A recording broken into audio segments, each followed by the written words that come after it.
como si fueran materias, de alguna manera. Y este tema en particular es un tema que entra en todos los ingresos. No hay un solo ingreso de los últimos años que no haya entrado este tema. Entonces, en ese sentido es uno de esos temas en los que trabajamos sobre seguro. Hay otros temas que por ahí son más aleatorios, que a veces aparecen, a veces no, de pronto desaparecen y capaz vuelven a aparecer después. Y después temas que aparecen y bueno, y que son completamente nuevos. Pero este es uno de los temas que es como el núcleo de la materia porque se encuentra siempre todos los años. Vamos a trabajar entonces un poco con lo que es el tema en sí, desde la parte cultural, desde la parte histórica, etcétera, que es donde se ve de alguna manera más presencia de este tema. Y después al final vamos a hacer un cuestionario sobre esto, para tratar de poner un poco en juego cómo van entendiendo el tema, ¿sí? Bueno, vamos a comenzar. Una de las primeras cosas que tenemos que tener en cuenta cuando hablamos de la medicina, y que por ahí se olvida un poco, es que la medicina tiene una presencia muy fuerte de lo que se llama en antropología el factor cultural. Por ahí a nosotros, como seres humanos, nos cuesta dimensionar el costado cultural de las cosas porque vivimos dentro de la cultura, ¿no? Entonces tenemos a pensar de una manera que las palabras significan una cosa que siempre significaron lo mismo. La realidad es que esto obviamente no es así, ¿no? Porque el mundo va cambiando constantemente. Si nosotros tomamos una palabra cotidiana, ¿no? Por ejemplo, como televisión, cuando nosotros decimos televisión, pensamos en un artefacto de determinadas características que es plano, ¿no? Que tiene una pantalla completamente plana y que es muy fino, pero hace 50 años cuando la gente escuchaba la palabra televisión, pensaba en algo que era una caja gigante que pesaba 100 kilos, que te podía matar si te caía encima, cuya pantalla era semirredonda, ¿no? Y lo mismo pasa con todos los conceptos de la cultura. Si nosotros tomamos, por ejemplo, cualquier concepto de la vida cotidiana como familia, por ejemplo, vamos a encontrar que la familia es una cosa en la antigüedad romana. Las familias en la antigüedad romana se construían sobre lo que se llamaba el pater familias, ¿no? Era el patriarca de la familia y era quien administraba básicamente todo. Y era el único ciudadano con derechos en Roma, ¿no? El jefe de la casa, de alguna manera, ¿no? Eso obviamente no tiene nada que ver con lo que entendemos hoy como familia, porque básicamente en ese momento no existían los derechos de la infancia, los derechos de la mujer, etc. De la misma manera, no tenemos que irnos tan lejos, sino tratar de imaginar hace 100 años o 200 años, por ejemplo, cómo eran vistas las familias monoparentales, ¿no? Donde había un solo padre, o si lo queremos apostar más, cómo se vería hace 200 años una familia homoparental, por ejemplo, una familia con dos padres o dos madres. Lógicamente, esas personas ni siquiera entenderían que eso hoy para nosotros es una familia en nuestra cultura, en nuestro tiempo. ¿Qué quiere decir esto? Básicamente nosotros lo que entendemos por cualquier concepto de la cultura, lo que entendemos por democracia, por familia, por arte, por ejemplo, ¿no? Hay una obra, por ejemplo, de Marcel Duchamp, que es un mingitorio de baño dado vuelta, ¿no? Es una de las obras de arte más caras del mundo. Hay otra obra de Mauricio Cattelan, que también creo que es la obra más cara del momento, ¿Qué es una banana pegada con cinta en la pared? Esa es la obra más cara del mundo en este momento. Y eso hoy en nuestra sociedad es arte, ¿no? Pegar una banana con cinta en la pared. Imagínense si fuéramos al Renacimiento y le dijéramos a Van Gogh o a Da Vinci, que hacían esos cuadros súper detallados, súper precisos, ¿no? Que pegar una banana en la pared es arte. Seguramente nos sacarían a tiros, ¿no? Entonces, la concepción que tenemos hoy de arte no tiene nada que ver con la concepción de arte de hace 300 años, 200 años. Todos los conceptos cambian. Y el concepto medicina también ha cambiado a lo largo del mundo.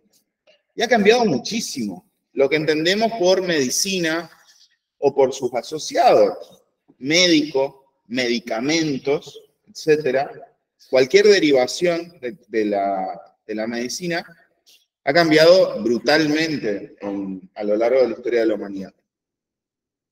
Y además de eso, la medicina ha estado presente en la historia de la humanidad durante tanto tiempo que es uno de los conceptos que más ha variado. ¿Por qué? Porque está muy vinculada a nuestra característica como especie, ¿no? Está muy vinculada a lo que somos como especie.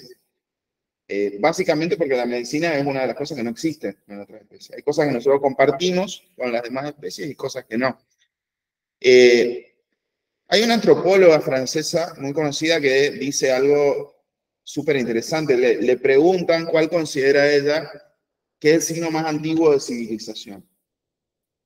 Y ella podría decir, por ejemplo, las pirámides, ¿no? El Coloso de Rodas, la democracia griega, el Senado griego, lo que fuera.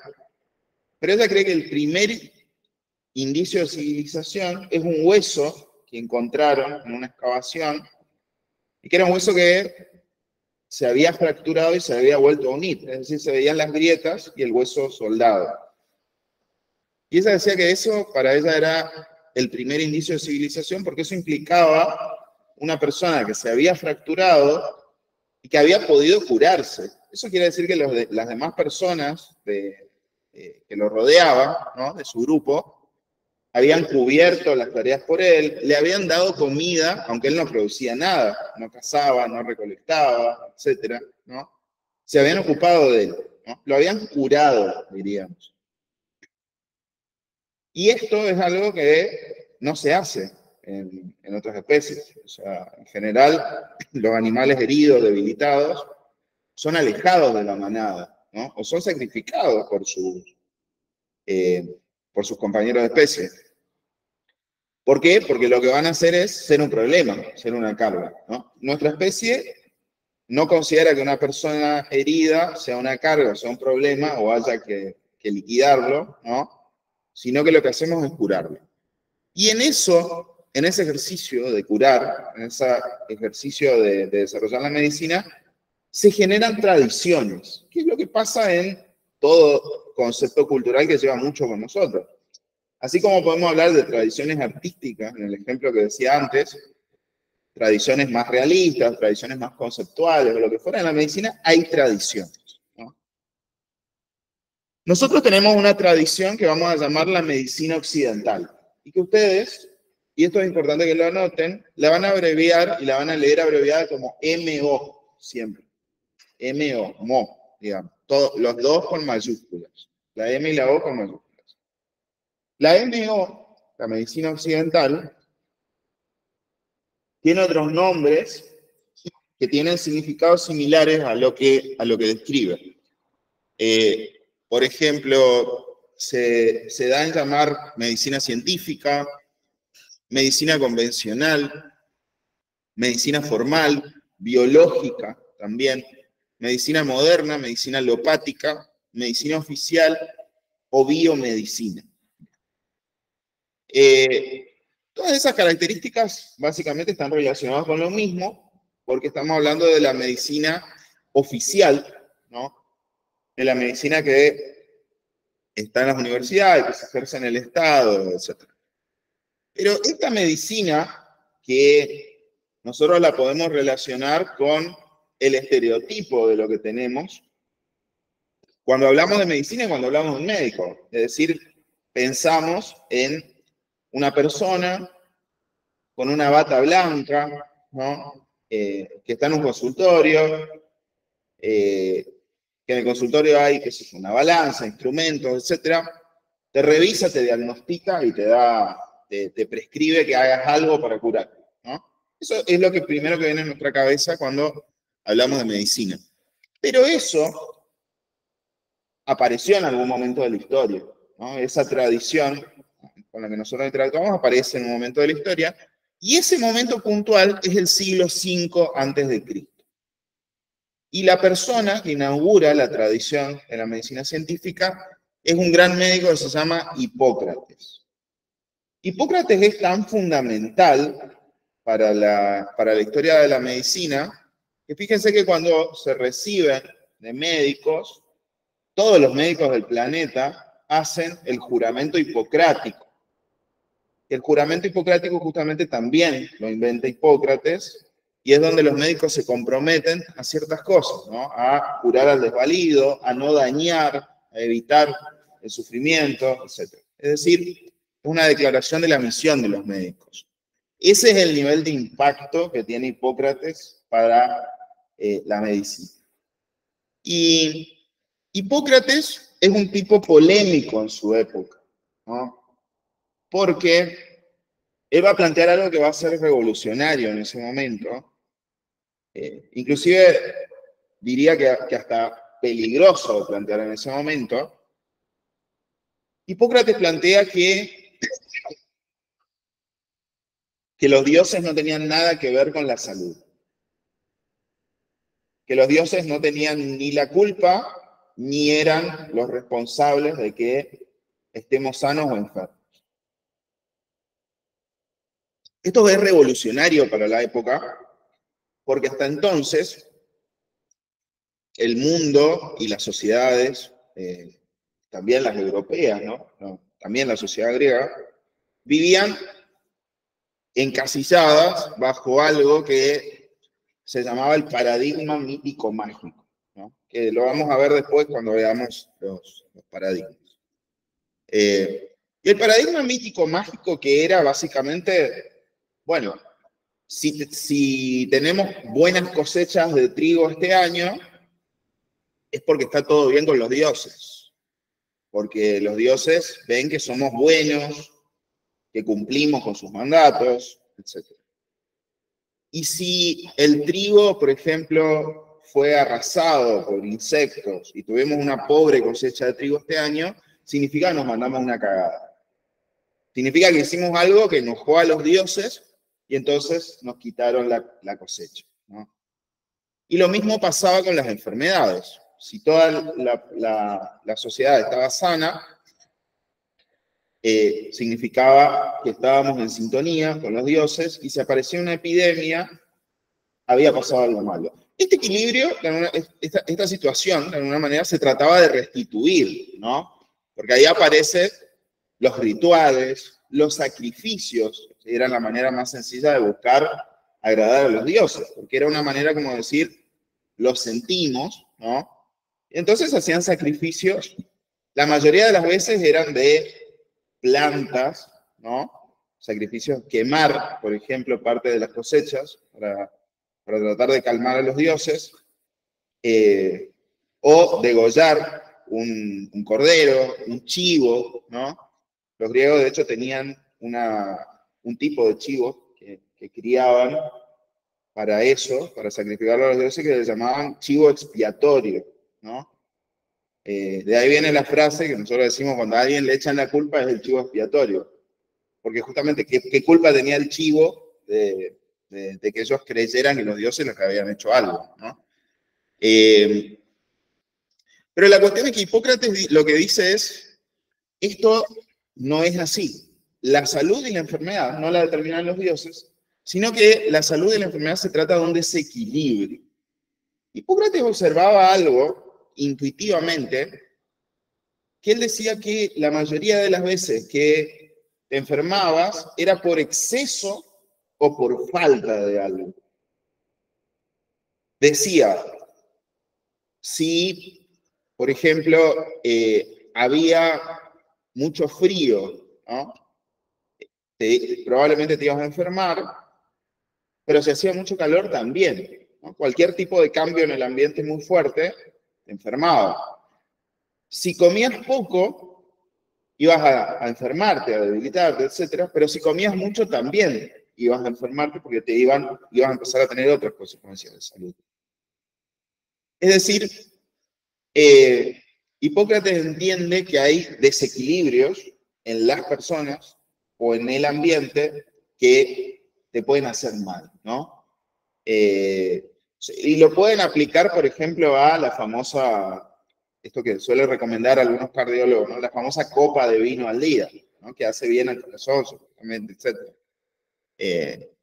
Ahora, si de lo que te bajás son 3 botellas de vino al día, bueno, vas a tener un problema, ¿no? Hipócrates habla de la salud como una especie de equilibrio entre el ambiente, ¿no? y también hacia adentro, ¿no? De la persona con su propia vida. Y va a tomar ciertos principios de pensamiento para inaugurar esta nueva forma de hacer medicina. Uno, me van a dar un segundo, pongo el puntero. Acá está. Uno es la observación del hombre y su medio, es decir, registrar lo que ves. Es una de las formas más antiguas de hacer ciencia. Mirar qué pasa con las personas, ver, por ejemplo, si ante determinada enfermedad, qué experimentan, cómo se ve su piel, ¿no? Cómo es, por ejemplo, no sé, el color del vómito, ¿no? Hipócrates andaba como con un anotador mirando a los enfermos y anotando todo para ver y tratar de buscar explicaciones. Después viene el razonamiento.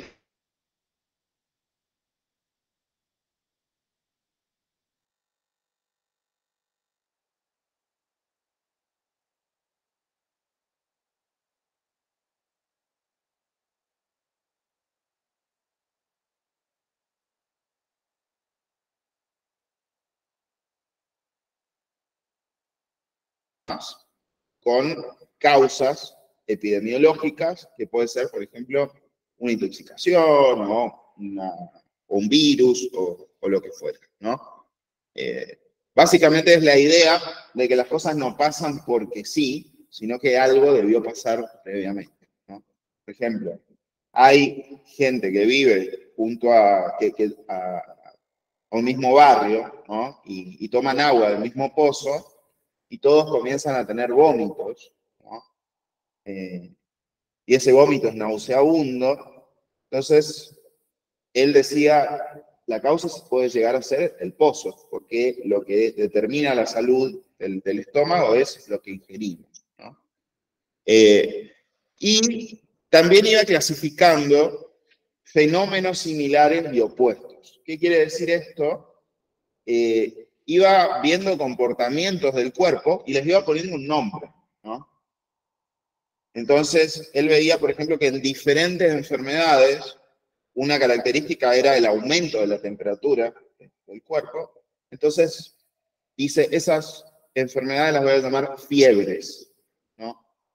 Y después también veía que había fenómenos opuestos. Ante determinadas condiciones, por ejemplo, el corazón latía muy fuerte, ¿no? Y eso decía, eso es la taquicardia. Y a veces pasa lo contrario, el corazón empieza a latir más lento de lo que debería, y eso es la bradicardia, ¿no?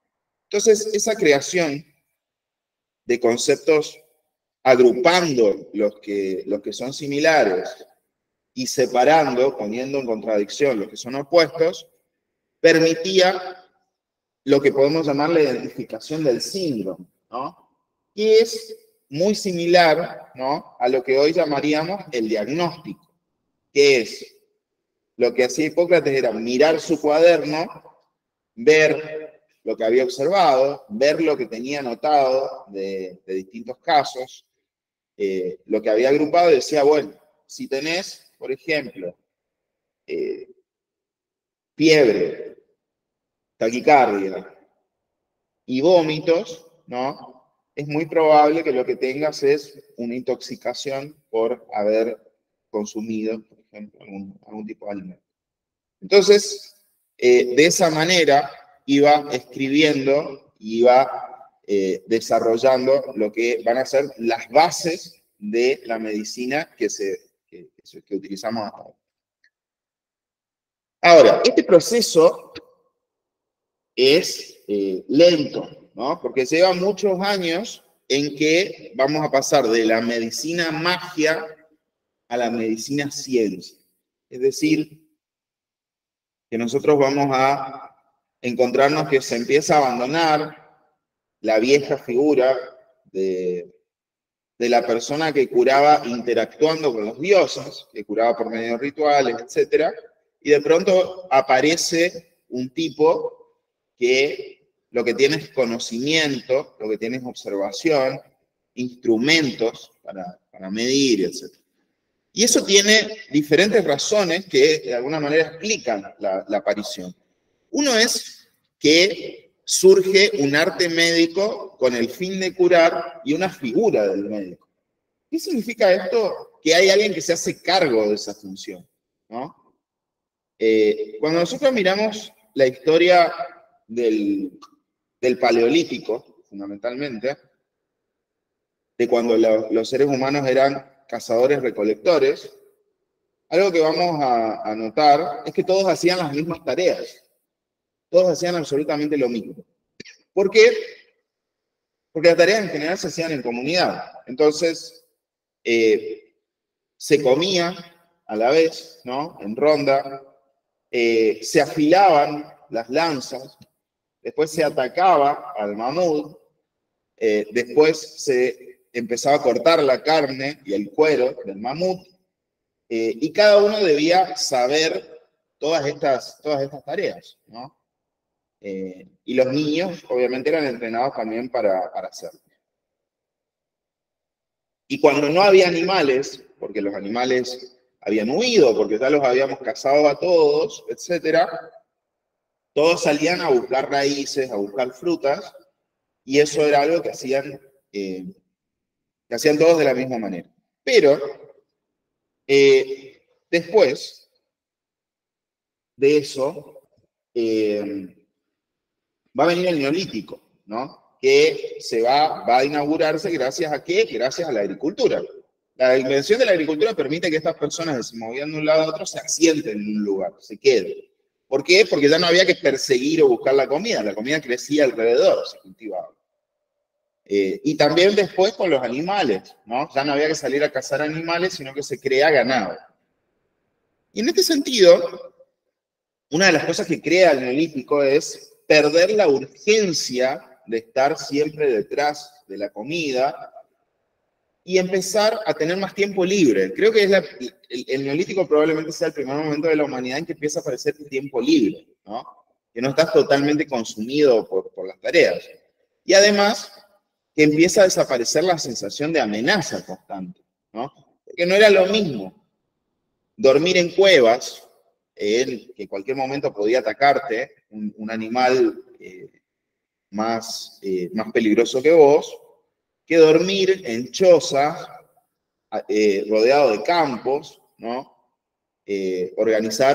Desarrollar muros, etc. Entonces, el Neolítico lo que crea es la aparición de las primeras especializaciones. ¿Por qué? Porque algo que se empiezan a dar cuenta es, che, este fulano trabaja muy bien con el cuero y hace abrigos de cuero, de animal, mejor que todos, ¿no? Sus abrigos no se les suelta el hilo, son más prolijos, ¿no? Elige mejor las partes de piel. Que se ocupe él de hacer de ahora en adelante el abrigo. Y otro era bueno haciendo las lanzas, etc. Bueno, él se va a convertir en el herrero. Y en ese momento también aparece una persona que se va a ocupar de curar. Y esto, que exista una persona que se ocupa de la función de curar, es una de las cosas que permitió que en algún momento aparezca la medicina. Porque si vos no tenés una persona que se ocupa de algo, es imposible que nazca su disciplina, ¿no? Es imposible que aparezca una ciencia si no tenés una persona que practica algo. Y en ese sentido, hay distintas teorías de quiénes habrán sido los primeros que se ocupaban de curar. Pero sí sabemos que estaba muy ligado a la función religiosa inicialmente. ¿Por qué? Porque como se curaba por la intermediación de los dioses, los primeros médicos estaban muy relacionados con los dioses. Entonces había que tener ciertas destrezas, el conocimiento de las plantas, el conocimiento de las funciones de determinados tipos de carne, por ejemplo, ¿no? O de raíces, o la combinación de ellos, conocimiento de los elementos, pero también había que tener conocimiento espiritual para poder guiar a esta persona al restablecimiento de su salud. Y eso, que existe una persona que se dedica a curar en estas comunidades, permitió después que se desarrolle una medicina estudiada, ¿no? El segundo elemento que permite el desarrollo de una medicina es la convicción de que del médico, de que el origen de la enfermedad estaba en la naturaleza, al igual que el remedio. Y esto es una de las cosas que piensa Hipócrates, que es, si en la naturaleza está la enfermedad, o sea, si la enfermedad no tiene que ver con los dioses, la cura debe estar en la enfermedad. Se debe poder curar dentro de este mundo. Es decir, no tenemos que pedirle ayuda a Palas Atenea o quemar incienso para que la diosa cure a una persona, sino que tenemos que buscar en la naturaleza el opuesto, ¿no? Entonces, ahí es donde Hipócrates se va a dar cuenta, che, hay determinada planta que baja, que lo que hace es reducir el latido del corazón, ¿no? La cocinás en agua y al tomar ese líquido, el latido del corazón baja mucho. Entonces ahí piensa, bueno, ¿cómo alivio a un paciente que está con taquicardia? Bueno, preparo una infusión de esta planta que sé que le produce el efecto contrario, ¿no? Si la persona está con fiebres, y yo sé que la fiebre es la temperatura, el aumento de la temperatura corporal, porque lo estudié, bueno, lo que tengo que hacer es enfriarlo de alguna manera, ¿no? Entonces, en ese sentido, va buscando elementos en la naturaleza, que puede ser el hielo, que puede ser algún tipo de planta, ¿no? O algún tipo de compresa, o lo que fuera, cuál es la mejor manera de bajar la temperatura de esa persona para que la fiebre no se lo lleve, ¿no? Es decir, siempre que una enfermedad está en la naturaleza, la cura debe estar en la naturaleza. Luana dice, lo mismo ahora en la actualidad con las hojas de la planta de mamón, dice que sirve para eliminar los síntomas de dengue. Sí. Eso no leí y no tengo idea si la planta de mamón sirve para algo, pero la realidad es que no hay que despreciar la medicina herbaria, porque muchos medicamentos que nosotros conocemos están hechos de hierbas. O sea, muchas veces vos te vas a comprar, qué sé yo, un ibuprofeno o la medicación que sea, son síntesis concentradas de extractos que se toman de hierbas, ¿no? Entonces, tiene razón en ese sentido Luana, porque de hecho también la tradición de la medicina herbaria sobrevive, sobre todo acá en Corrientes. O sea, hay farmacias en las que ustedes van y van a encontrar sobrecitos con hierba. Incluso vienen clasificadas por órganos, ¿no? Vieron que vienen una para el hígado, otra para los pulmones, etc. O sea que hay una cultura regional del uso de hierba. El tercer punto es el convencimiento de las limitaciones curativas de la ciencia médica. Esto es muy importante también porque saber que la curación tiene límites permite justamente pensar cómo rompes esos límites.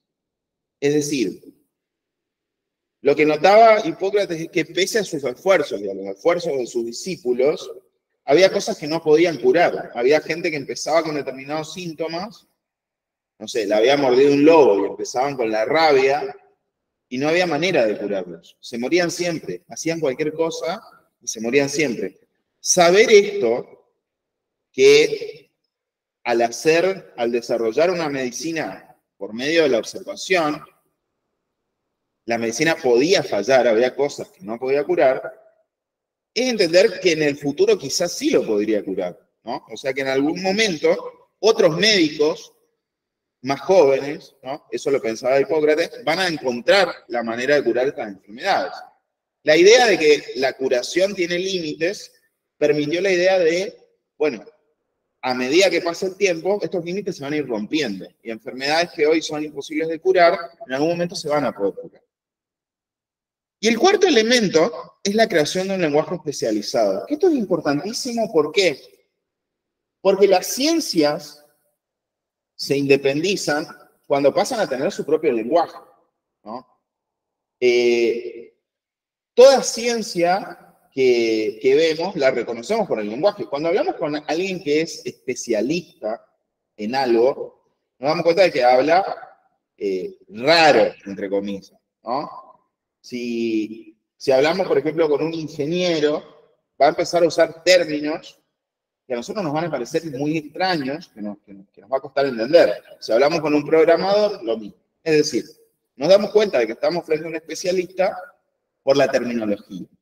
Y la medicina, y esto por eso, por eso Hipócrates estudiaba tanto y clasificaba lo que veía, la medicina cuando empieza a crear su lenguaje y dice, esto es una taquicardia, esto es una fiebre, esto es una gripe, empieza a entenderse como una ciencia, una disciplina separada, ¿no? Y eso va a contribuir a que aparezca una medicina totalmente independiente del resto de los conocimientos.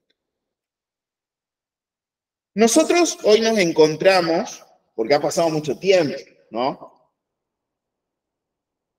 Desde el siglo V a.C., en un paradigma muy distinto al que inaugura Hipócrates. Nos encontramos en algo que se llama el modelo biopsicosocial, que es un modelo surgido en el siglo XX, más precisamente en 1977, es decir, es un paradigma muy nuevo, ¿no? Es un paradigma que no tiene ni 60 años. Engel, que es el creador de este paradigma, escribe un libro que se llama Teoría General de Sistemas. Y él va a plantear algo que va a ser revolucionario para la medicina. Hasta entonces, la medicina siempre había separado mente de cuerpo. Y había dicho, bueno, ¿de qué se va a ocupar la medicina? Del cuerpo, ¿no? Y de la mente se ocuparán los psicólogos, se ocuparán los asesores espirituales, pero la medicina se ocupa del cuerpo, cura enfermedades del cuerpo. Y va de alguna manera después creando especializaciones, ¿no?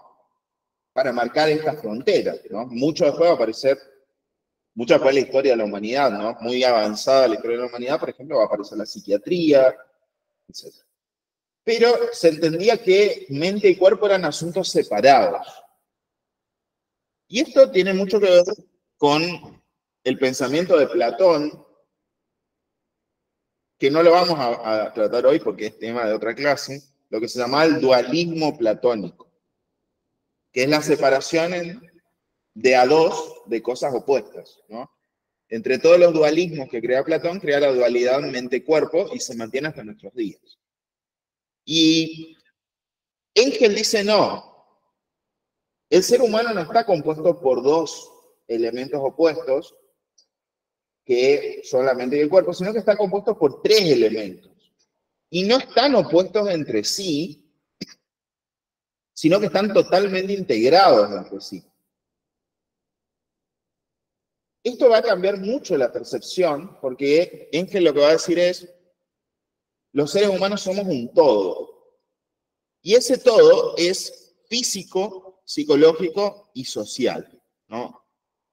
Y esto va a generar un modo de entender a las personas y un modo de entender la medicina totalmente diferente, porque se van a empezar a explicar las enfermedades no solo por lo biológico, sino también por lo psicológico y por lo social. Y se va a descubrir que las enfermedades, aparezcan en el orden que aparezcan, te impactan en lo demás, ¿no? Vamos a dar un ejemplo. Supongamos que tenés un accidente laboral, ¿no? Tenés un accidente laboral y quedás incapacitado, por ejemplo, podés quedar paralítico, ¿no? Y ahí estaríamos hablando de la dimensión física. El primer problema que aparece es físico. Pero eso va a llevar, por ejemplo, a que pierdas el trabajo, que no puedas seguir haciendo tu trabajo, y eso va a repercutir en el ámbito de lo social, es decir, te va a liquidar socialmente. ¿Por qué? Porque en principio no vas a poder cumplir con una función social básica que es la económica, poder mantenerte vos mismo, poder pagar tus cuentas, ¿no? Pero también ser útil para la sociedad, ser visto como una persona que tiene un valor, que tiene una misión social. Y eso puede llevar, acá entonces vemos, lo físico va a lo social. Y este aislamiento social puede llevar, por ejemplo, a una depresión. Entonces ahí se ve el impacto psicológico. Entonces, ¿qué quiere decir esto? Es que lo que dice es, la razón por la que nos enfermamos y el modo en que nos enfermamos, en general nunca está en un solo tipo, ¿no? Sino que estos tres elementos están en interacción constante. Nosotros ahí hicimos un recorrido de lo físico, después al impacto social, y del impacto social al impacto psicológico. Pero lo pueden ver en cualquier otro sentido. Supongamos que comenzamos con algo psicológico. Comenzamos con algo psicológico, por ejemplo, con ansiedad social, ¿no? Miedo a salir de casa, etc. Eso puede llevar a que la angustia nos puede llevar, por ejemplo, a dejar de comer. Entonces nos puede llevar a una anemia, que es algo físico, ¿no?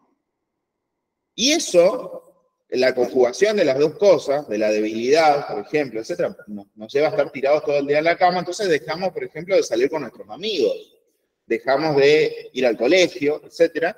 Entonces va a tener un impacto social. Entonces, estos tres elementos, ustedes pueden imaginar muchos más ejemplos, van a relacionarse siempre entre sí y siempre van a ser un todo, no elementos separados. ¿Por qué Engel crea la teoría general de sistemas? Porque él había notado muchas afirmaciones de lo que se llamaban los principios de incertidumbre, que se habían aplicado a otras ciencias y no a la medicina. Los principios de incertidumbre no son el tema, obviamente, porque es un tema de las ciencias de la física, en realidad. Lo que dicen básicamente es que el observador y el observado se conectan. Es decir, cuando yo miro algo, ¿no? Me veo modificado por ese algo. Ese algo me cambia a mí. No hay un observador totalmente frío, como si fuéramos cámaras fotográficas, sino que los seres humanos somos modificados por lo que vemos, ¿no? Y nos generan sensaciones, etc. Entonces, observador y objeto observado se conectan.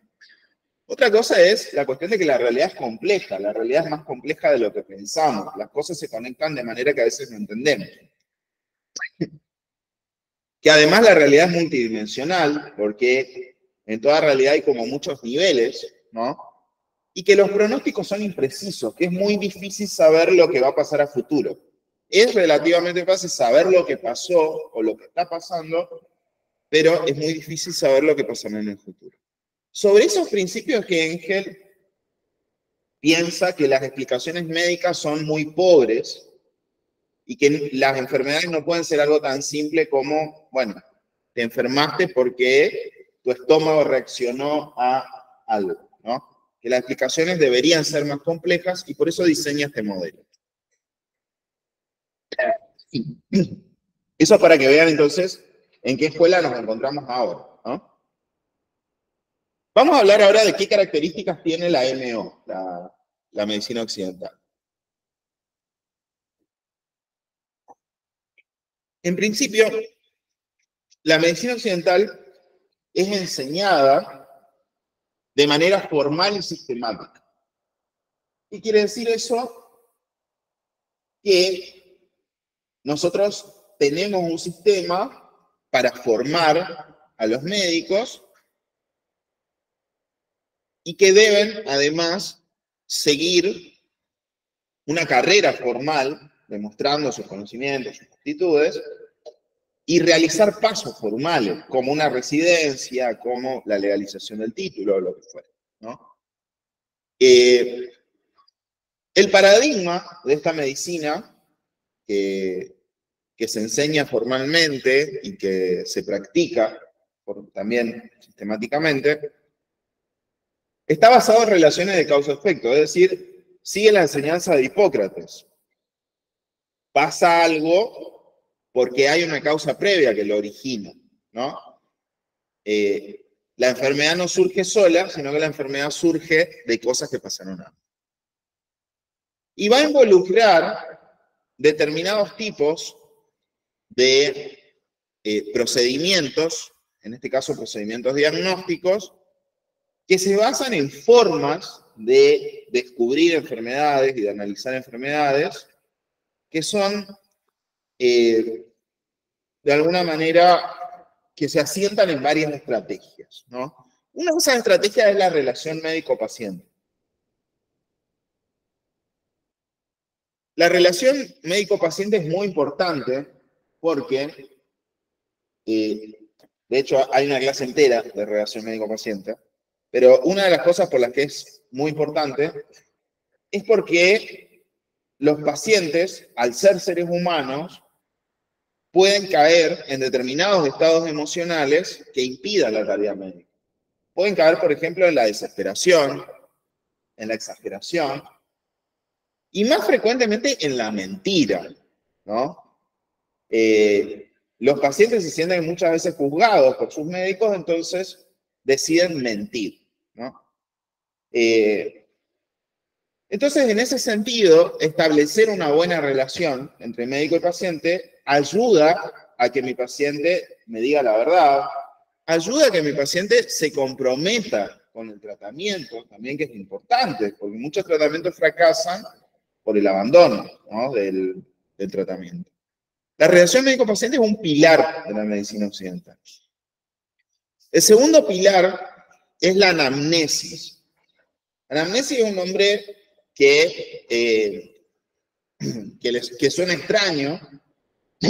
Es una composición griega. An siempre es un prefijo griego que significa hacia atrás, y mnesis es memoria, ¿no? Como en mnemotecnia, la mnemotecnia son técnicas de memoria, la amnesia es pérdida de memoria, ¿no?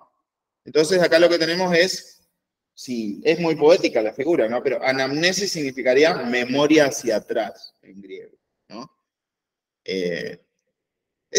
Es muy increíble cómo se puede sacar el significado de palabras que por ahí podés haber visto por primera vez si conoces un poco de esto, ¿no? De hecho, nosotros en la academia, una clase que les voy a dar es una clase de afijos, que es justamente reconocer las partículas más comunes que tienen las palabras y saber qué significan, ¿no? Porque aprender esos componentes de las palabras te pueden ayudar a saber o a adivinar, entre comillas, qué es lo que significa, ¿no? Anamnesis, por ejemplo, significa eso, es una memoria hacia atrás, es una figura bastante poética. ¿Y cuál es la memoria hacia atrás que usan los médicos? El historial clínico. El historial clínico no lo haces solamente vos, sino que se va haciendo entre varios médicos que atienden al paciente, y en el historial clínico debería estar toda la memoria de salud y enfermedad de ese paciente, es decir, desde su nacimiento, sus primeras enfermedades, la vacunación, etc. Entonces, el médico toma el historial y ahí encuentra información para saber con qué problemas se puede encontrar, ¿no? El tercer pilar es el examen físico, que esto es justamente buscar síntomas, buscar signos, ¿no? en el organismo del paciente. Por ejemplo,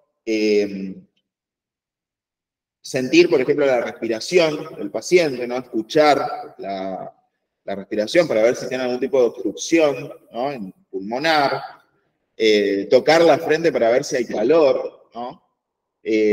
O usar un termómetro, etc. El uso también de instrumentos de medición, obviamente, es también examen físico. Examinar físicamente al paciente para ver si hay algo fuera del lugar. Y el cuarto procedimiento diagnóstico es la asociación de síntomas y signos. Esto es fundamental en el diagnóstico porque cuando se habla de médicos que son buenos clínicos, ¿no? Son esos médicos que justamente son buenos asociando determinados síntomas y signos y te dicen, bueno, si tiene esto y esto y esto y esto, tiene, qué sé yo, malaria, por ejemplo, ¿no? Es como un trabajo de detective, la asociación de síntomas y signos, porque hay que tener como mucha enciclopedia y mucha cancha también para saber qué puede aparecer, qué puede significar esta suma de síntomas y signos. El mejor ejemplo de este cuarto pilar del diagnóstico médico es una serie que se llama Doctor House, ¿no? Doctor House justamente es el mejor clínico del universo, porque todos los capítulos de Doctor House son iguales. Lo digo en defensa de la serie, porque a mí me gustan mucho las series que se repiten, ¿no? Que sabes lo que te vas a encontrar. Pero para los que no la vieron, todos los capítulos de Doctor House arrancan con un paciente llega, está bastante mal, y todos los médicos empiezan a especular sobre el diagnóstico. Y suman los síntomas y los signos y dicen, tiene tal cosa. Pero House nunca se queda con el primer diagnóstico porque tiene una especie de mente brillante y conocimiento infinito, y es como que se queda masticando la observación. Y en un momento, por ejemplo, capaz cuando le están por inyectar algo al paciente, sale corriendo y dice, no le inyecten eso, porque si le inyectan eso, el paciente va a morir. Dice, porque él no tiene malaria, sino que tiene la enfermedad del rinoceronte blanco de Pakistán, ¿no? Y todo lo quedan mirando, como diciendo, ¿qué carajo es eso? Y es porque él siempre encuentra enfermedades o cosas que los demás no pueden ver, ¿no? Bueno, asociar síntomas y signos y descubrir la enfermedad, ese trabajo de detective que se hace es una de las funciones del médico. ¿De qué otras formas actúa un médico? Bueno, una es por medio de intervenciones. Intervención es una palabra súper amplia, porque intervenir es básicamente hacer algo para modificar la situación en curso. Y eso puede ser cualquier cosa. Dar un medicamento al paciente es una intervención. Indicarle una conducta o una práctica, por ejemplo, qué sé yo, comer liviano, ¿no? Hacer reposo, no levantes cosas pesadas, etcétera, también es una intervención. Darle instrucciones, ¿no? La cirugía también es una intervención. Es decir, hay intervenciones menos agresivas y más agresivas. Una intervención menos agresiva sería, qué sé yo, indicarle reposo al paciente. Otra más agresiva es sacarle el apéndice, ¿no? Obviamente son niveles de escala diferentes, ¿no? Pero intervención, para entender lo que es una intervención médica, piensen en cualquier tipo de acción que va a modificar el curso de la enfermedad del paciente. La segunda forma de actuar de los médicos occidentales es la educación para la salud. Y esto es interesante porque básicamente es la tarea de convencer al paciente de que debe cuidar su salud, ¿no? De que es parte de lo que debe hacer en su vida y es lo que corresponde para que pueda tener una vida plena, para que pueda tener una vida larga, etc. Y esto está muy conectado con lo que sigue, que es la promoción de la salud. Que la promoción de la salud es justamente darle los medios para que esa persona cuide su salud.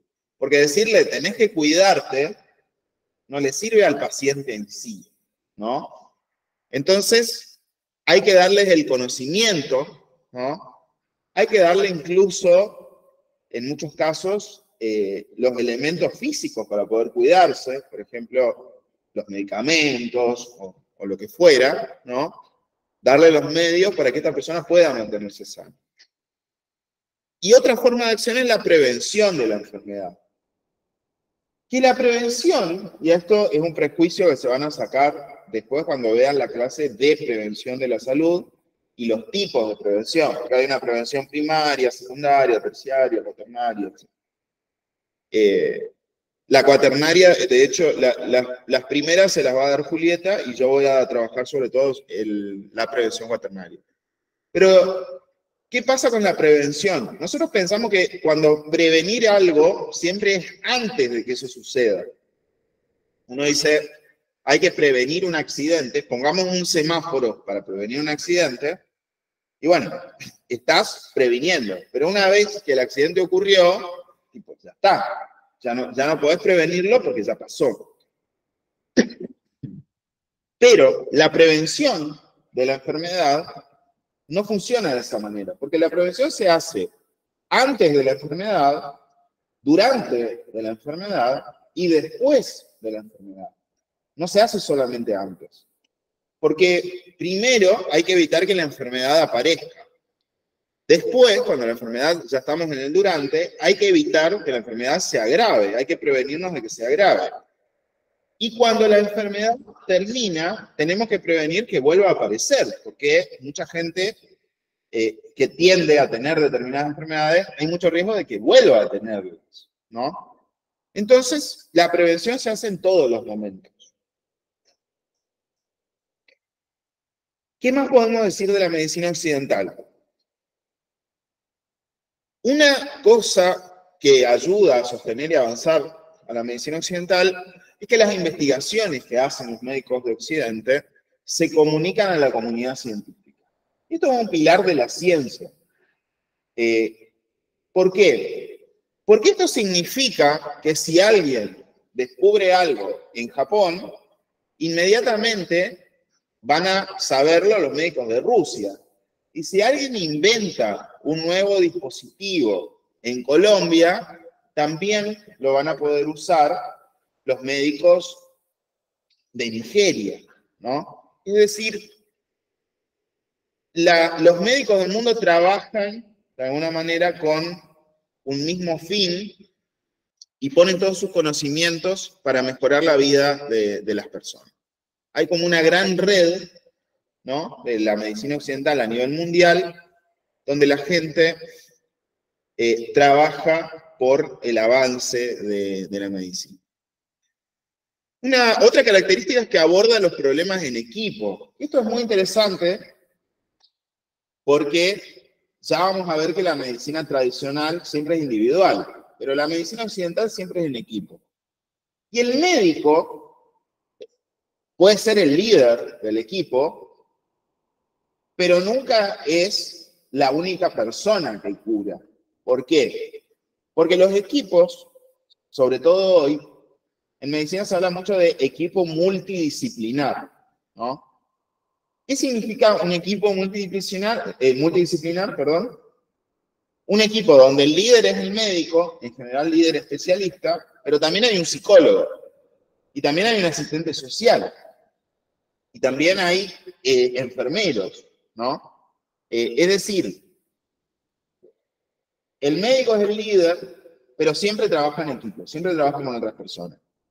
Trabaja con otros especialistas porque hace interconsulta, trabaja con otras instituciones porque hace derivaciones, ¿no? Y entonces, siempre estás rodeado, siempre trabajas en equipo.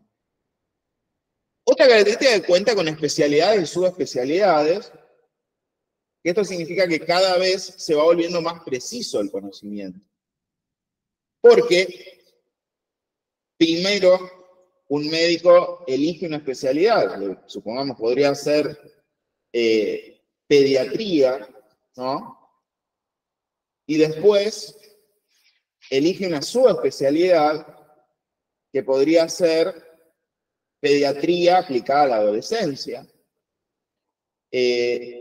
O, por ejemplo, un oncólogo, un médico que decide elegir la oncología, el estudio del cáncer, puede especializarse después en oncología ósea, del hueso, ¿no? O en oncología pediátrica, en cánceres en niños, o hematológica, cánceres de sangre, como las leucemias. Es decir, siempre te podés especializar más, ¿no? Cada vez puedes ser más preciso en tu conocimiento.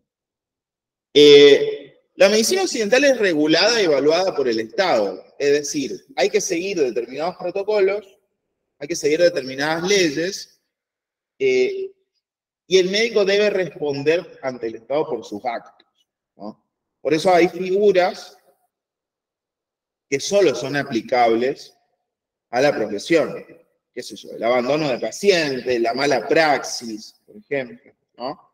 Es decir, el Estado controla que los médicos hagan una carrera, controla que hagan una práctica y una residencia, controla que los médicos después cumplan con las leyes y los estándares que les pide el Estado. Otra característica es que se asume la medicina occidental como universalmente válida en cualquier circunstancia. Es decir, nosotros creemos siempre que esa medicina es siempre la mejor y es la que hay que aplicar en todos los órdenes, ¿no? No creemos que ante la enfermedad exista la posibilidad de aplicar otro tipo de medicina. Pensamos, bueno, estás enfermo, anda al médico, ¿no? Hacé lo que te dice el médico. No creemos hoy, ¿no? Desde la medicina occidental, que pueda haber otra forma de curar a un paciente. Y esto está muy conectado con lo que sigue. ¿Por qué creemos esto? Porque la realidad es que la medicina occidental mostró ser muy exitosa. Fíjense si no cuánto vivía la gente hace 500 años y cuánto vive hoy. La extensión en la expectativa de vida es gracias a la medicina occidental. La cantidad de enfermedades que te mataban literalmente hace 100 años o 200 años y hoy básicamente están extintas, no existen, ¿no? Entonces, en ese sentido, como ha triunfado, lo han aplicado todos los gobiernos del mundo sostienen este modelo de medicina, con médicos de bata blanca, dando medicamentos, etc., y ha logrado imponerse. Y ahora, hasta acá hablamos de la medicina occidental, ¿no? La medicina que conocemos, médicos de bata blanca, etc. Pero hay otra tradición, más antigua, de hecho, que es la medicina tradicional. Nosotros decíamos que la medicina occidental se transmite formalmente, ¿no? Vos, si querés ser médico, aprender los saberes médicos, tenés que ir a una universidad, tenés que cursar materias, etc. En la medicina tradicional, el conocimiento no se transmite de esa manera, sino que se transmite generacionalmente y se transmite por medio de la oralidad. En la medicina tradicional nosotros vamos a tener en general un curandero que lo que va a hacer es transmitir ese conocimiento a alguien más joven, ¿no? ¿Y cómo le va a enseñar los secretos? Por medio de la oralidad. Le va a ir contando los secretos de la curandería que él aprendió de un curandero más viejo, ¿no? Entonces, el traspaso del conocimiento de la medicina tradicional se da de generación en generación por medio de la oralidad, por medio de la palabra. Medicina tradicional, en general, es conocida como medicina complementaria o medicina tradicional complementaria. Y de hecho, nosotros vamos a usar, y la facultad se va a usar sobre todo, esta última denominación. Medicina tradicional complementaria o MTC, abreviado. Vamos a tener nosotros entonces MO y MTC, que es medicina tradicional complementaria y medicina occidental. ¿Qué tipo de acciones lleva adelante la medicina tradicional? En principio, terapias de dos tipos. Van a ser, la medicina tradicional va a hacer terapias con medicación, que la medicación en este caso obviamente no estamos hablando de pastillas, ¿no? Estamos hablando, por ejemplo, de hierbas, partes de animales, vísceras, por ejemplo, de animales, el hígado de determinado animal que puede curarte, ¿no? Minerales también. No sé si vieron, pero de hecho se volvió bastante de moda desde hace un tiempo el uso de determinadas piedras, ¿no? Donde vos, por ejemplo, que usás, no sé, la amatista para tal cosa, o la ponés debajo de tu almohada, y, o sea, algunas recargan energías, otras te tienen como diferentes, pero minerales es otro de los tipos de medicación que se pueden utilizar. Y después hay terapias sin medicación, que involucran acción, ¿no? Que pueden ser acá, por ejemplo, el uso de agujas, como en la acupuntura, ¿no? Que se utilizan agujas para curar algún dolor de algún órgano. La imposición de manos también, que es una terapia bastante básica. Básicamente, el curandero pone sus manos en la zona del cuerpo de la dolencia y por medio de una canalización, ¿no? Logra de alguna manera aliviar el dolor. Y la tercera forma de actuar sin medicación es la espiritualidad. Esto va desde no solo a hacer una oración, sino también de todo lo que es la ritualidad, ¿no? Hacer ritos, quemar algo, quemar incienso, etcétera, para, de alguna manera, restituir el equilibrio espiritual, ¿no? Ya se habrán dado cuenta que hay mucho en este tipo de medicina de lo mítico y de lo mágico, ¿no? De lo que hablábamos del paradigma anterior a Hipócrates. Y acá vamos a ver las partes de la MTC, que también las podemos llamar las 3P, ¿no? Son 3 palabras que comienzan con P, que pueden armarse un mapa conceptual muy rápidamente, muy fácilmente. Son 3 partes: productos, prácticas y profesionales. ¿Qué productos tiene la medicina tradicional? Bueno, las hierbas medicinales, por ejemplo, las partes de animales, es decir, cualquier gotas, jarabes preparados, ¿no? Pociones. Todos esos son productos. Son objetos concretos que se utilizan para curar. Después están las prácticas, que son las acciones que se realizan, ¿no? Acá podemos tener la medicación, la terapia manual, la física, la terapia espiritual, todo lo que mencionamos que puede hacer por mí un curandero, un chamán, etc. Y luego los profesionales, que acá los profesionales, médicos, curanderos, chamanes, etc., pueden ser médicos tradicionales, o sea, médicos tribales, por ejemplo, o curanderos, pero también pueden ser agentes de atención sanitaria. Esto es importante porque muchas prácticas de la medicina tradicional las realizan médicos con título, médicos habilitados, como por ejemplo la homeopatía, como por ejemplo la acupuntura, ¿no? Hay muchos médicos que en su práctica utilizan la medicina tradicional, y entonces los profesionales en general van a ser médicos tradicionales, o sea, curanderos, chamanes, etc., pero también pueden ser médicos que están dentro del sistema. La medicina tradicional tiene algo que hace que atraiga a mucha gente y que hace que mucha gente prefiera la medicina tradicional en vez de la occidental. Hay un principio de la medicina tradicional que es que no hay enfermedades, sino enfermos. ¿Esto qué significa? Que cada persona experimenta la enfermedad de manera individual. Entonces el tratamiento debe ser individual. Y esto es muy diferente a lo que hace un médico occidental. ¿Por qué?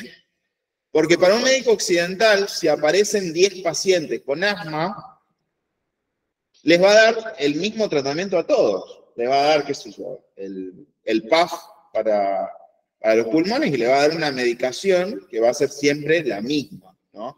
La misma cantidad de gramos al día, etc. Es decir, tiene como un protocolo repetitivo para darles a todos lo mismo. Ante determinada situación, darles a todos lo mismo. El médico tradicional, en cambio, para 10 pacientes que tienen la misma enfermedad, va a tener 10 tratamientos diferentes.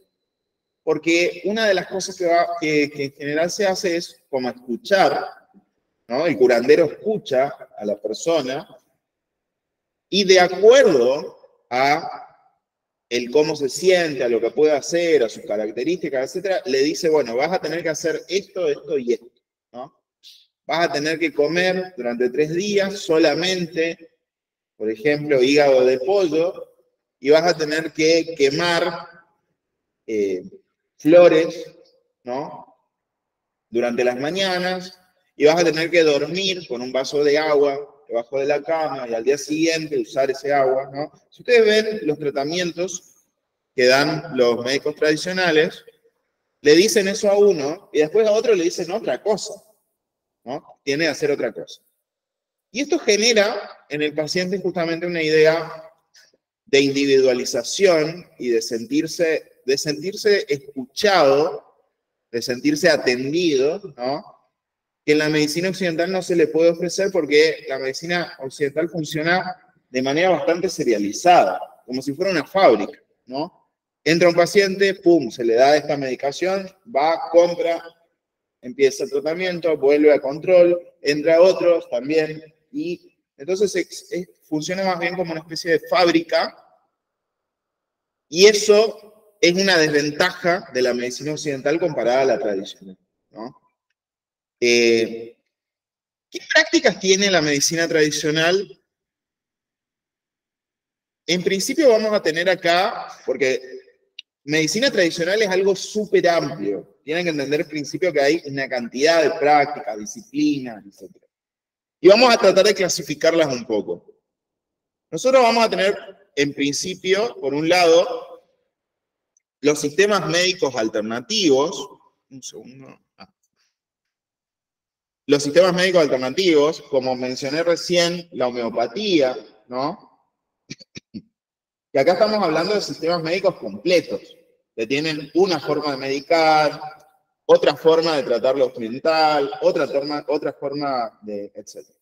La homeopatía, por ejemplo, tiene un sistema teórico, por ejemplo, en donde dice que hay que curar las cosas con el opuesto, dice que al diluirse algo se concentra más, ¿no?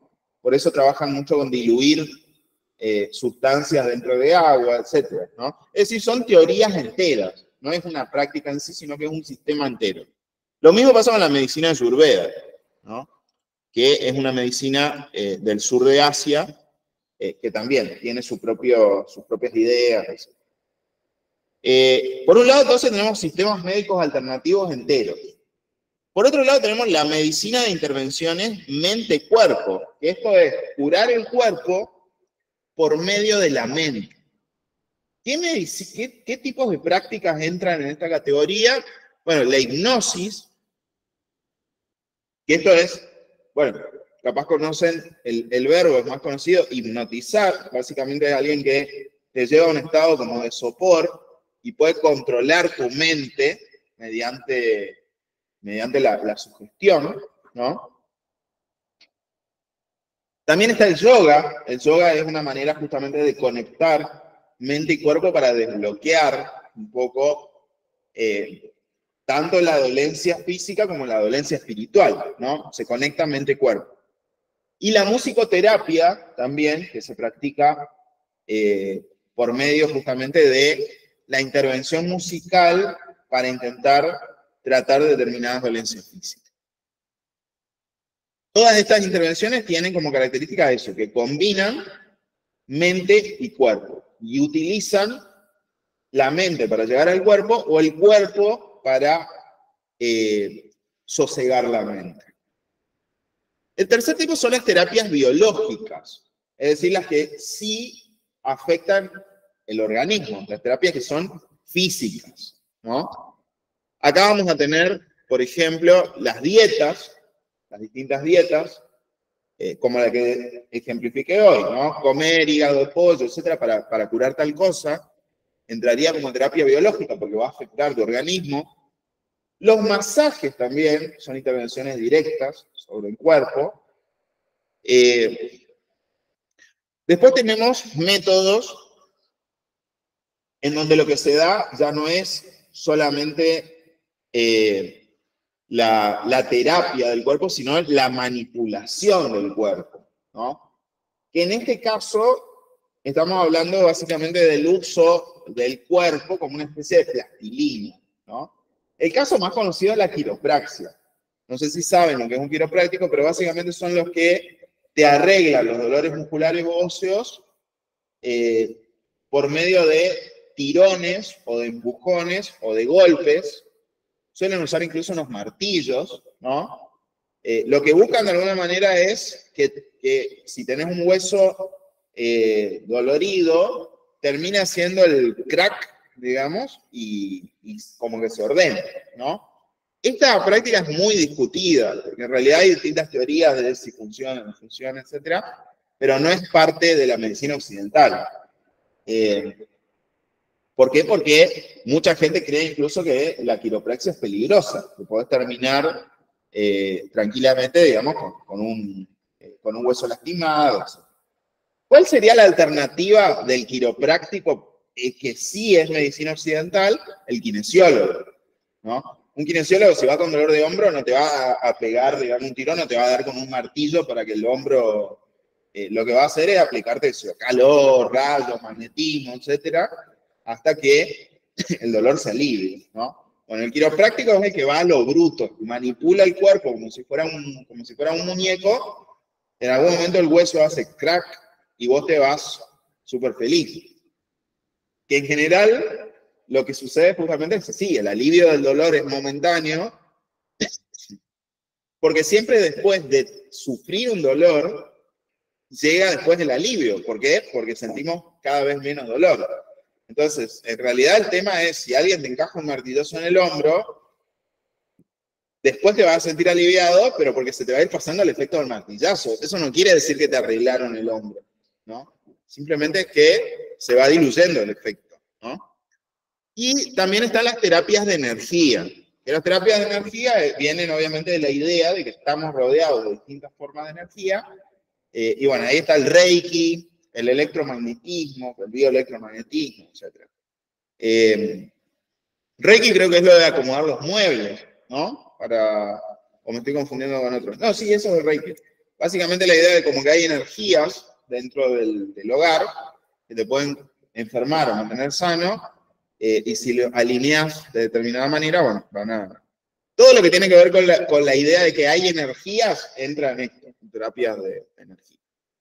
Bueno, y hay otras prácticas de la medicina tradicional que son, por ahí, algunas más populares, menos populares, ¿no? La acupuntura, la aromaterapia, la medicina africana, la medicina ortomolecular, meditación, mindfulness, que ahora está muy de moda el mindfulness.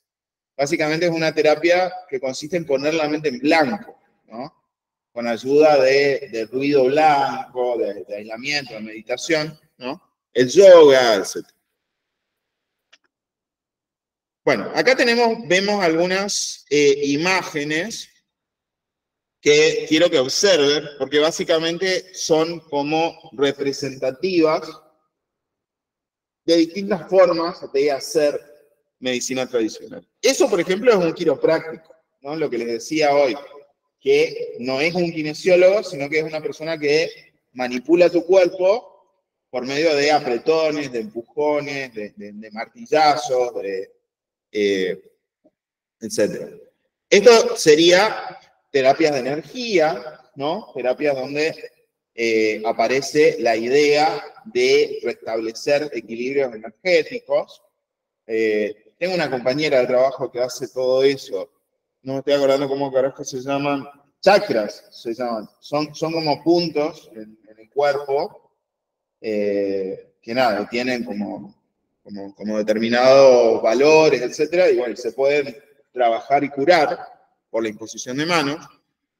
Bueno, la meditación, por ejemplo, etcétera. Acá podemos ver un poco lo que es el tema de la aromaterapia, de la terapia por medio del té, también que se utiliza en estas prácticas. Bueno, vieron que el punto es que cuando vemos una práctica de medicina tradicional, vemos que no tiene nada que ver con lo que en general nosotros llamamos medicina, y es medicina occidental, que es personas con una bata en un hospital, etc., ¿no? Y acá vamos a tratar de pensar y de ver cómo sucede eso en Argentina, cómo está esto en nuestro país, ¿no? ¿Qué tipo de medicina tradicional hay en nuestro país? Y nos vamos a encontrar con que hay, por ejemplo, chamanismo, curanderismo, ¿no? Y el más difundido es el curanderismo, porque el curanderos es lo que más hay, tanto en áreas rurales como en áreas urbanas. Chamanismo, la diferencia fundamental, esto para que lo recuerden porque se pueden llegar a confundir después en los exámenes. La diferencia fundamental entre chamanismo y curanderismo es que el chamanismo es indígena, ¿sí? Es tribal. El chamán es una autoridad tribal, designada por la tribu, que tiene un poder institucional dentro de la tribu. Y el curandero, no. De hecho, el curandero puede ser independiente, totalmente independiente. Una persona que aprendió de otro curandero y que atiende en una esquina, en el barrio, etc., ¿no? Pero el chamanismo es indígena y el curanderismo es laico, en algún sentido, no está ligado a la tribu. ¿Qué otra característica tiene la medicina tradicional en Argentina que no tienen la medicina tradicional en otros países? Que está muy ligada al cristianismo, por una cuestión de interculturalidad. Como Argentina es un país cristiano, chamanes y curanderos suelen involucrar elementos cristianos dentro de las prácticas. Entonces, al curar, por ejemplo, ¿no? Supongamos el curandero te va a curar con ceniza el dolor de cabeza, y vemos, por ejemplo, que lo que hace al aplicarte es una cruz en la frente, ¿no? O rezan a la Virgen, te manda a rezar a la Virgen o a determinada Virgen para curar algo, ¿no? El uso también de santería, de determinado santo que es patrón de esto, patrón de aquello, etc. De hecho, había un curandero que tenía un programa de tele que era de resistencia, creo que salía en la televisión acá también, que mostraba a full esto, porque el tipo tenía un escritorio, y en el escritorio tenía unas pirámides, tenía tipo un unicornio, un crucifijo, vírgenes, tenía la diosa de los ríos de Lumbanda, por ejemplo, tenía piedras, tenía algo que parecía una especie de demonio también, ¿no?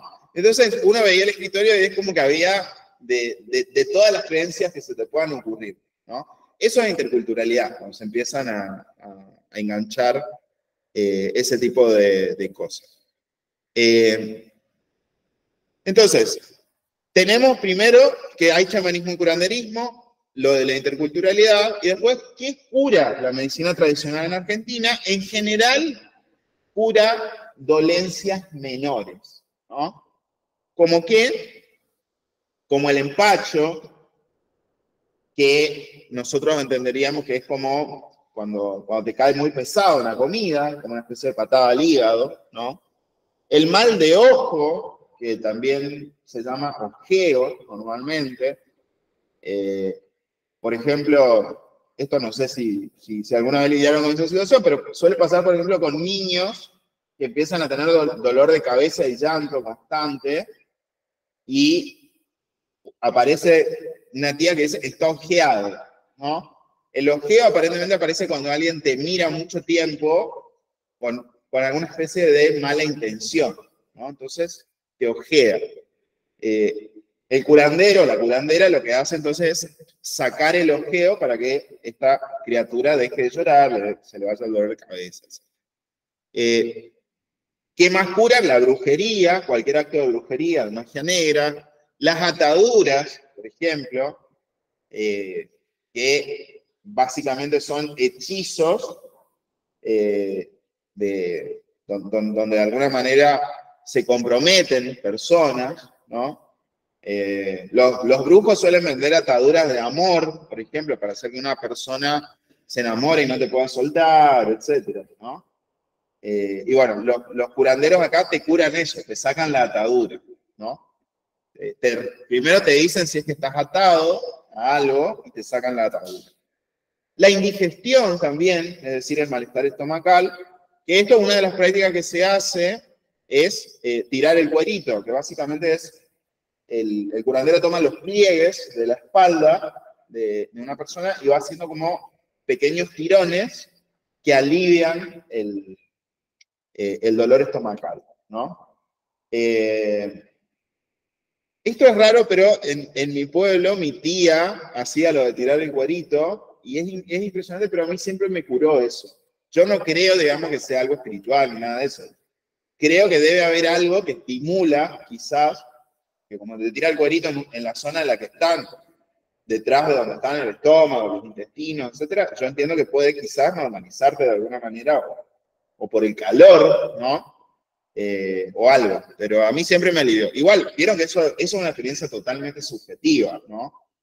Algo que van a notar mucho en la medicina tradicional es que es absolutamente subjetiva, que está como muy ligado a lo práctico. La gente lo recomienda porque cree que le funcionó, ¿no?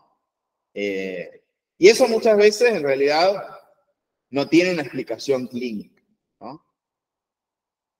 Bien, y acá vamos a las cuestiones más importantes de esto. ¿Por qué la gente recurre a la medicina tradicional?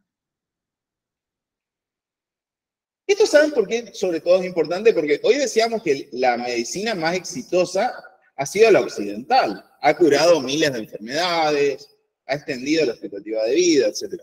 Entonces, ¿por qué alguien iría al curandero teniendo la posibilidad de ir al médico? Esa sería la gran pregunta.